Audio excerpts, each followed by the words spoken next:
What's up, everybody? My name is Josh Collins, Director of Strength Conditioning here at Ironwolf Performance, and I'm here with our owner, Christian Backus. Today we're going to talk about posterior chain development and the keys to that process. So first we're going to talk about mobility in the hip and the pelvic girdle.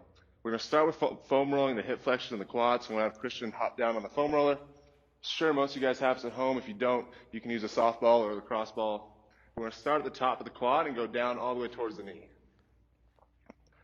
Now remember, whenever we roll the quads, we have 4 different muscles in the quad, so make sure you get all the way across the thigh and all the way up and down the muscle.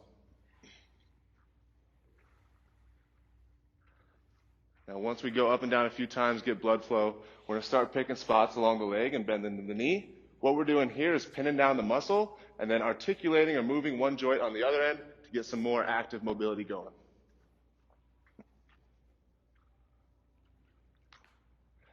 We could probably spend about 3 to 5 minutes per leg, but really just want to hit it just enough to where you start to feel the muscle loosen up, increase blood flow and all that.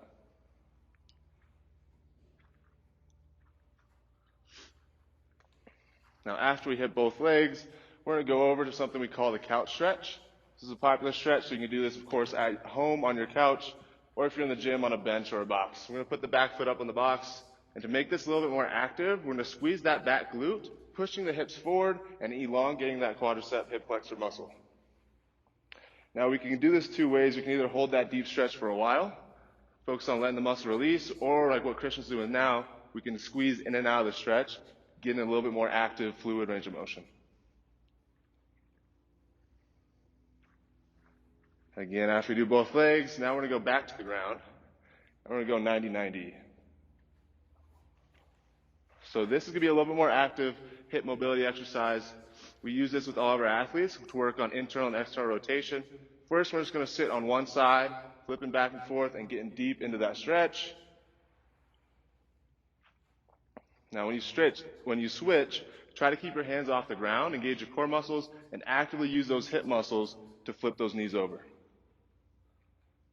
Now we're going to add another component to this, make it a little more active and get into the hips a little bit more. So now while he's in this position, he's going to try to sit up onto his knees and squeeze and push his hips forward.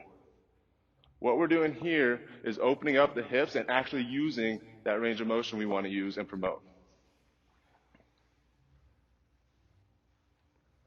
Now this is just the first step to activating and promoting posterior chain development. We got to unlock the muscles we want to use and allow them to get into that full range of motion. All right, so next we're going to talk about how we can activate the glute and hip muscles after we open them up. We're going to start with a glute bridge. Now we're going to modify it a little bit. We're going to put a foam roller in between the knees, and I want Christian to squeeze that foam roller, push his heels into the ground, and pick his toes up and out. Now while he's on the ground, I want him to squeeze his abs and push his lower back into the ground, taking away that space, and then squeeze his glutes up.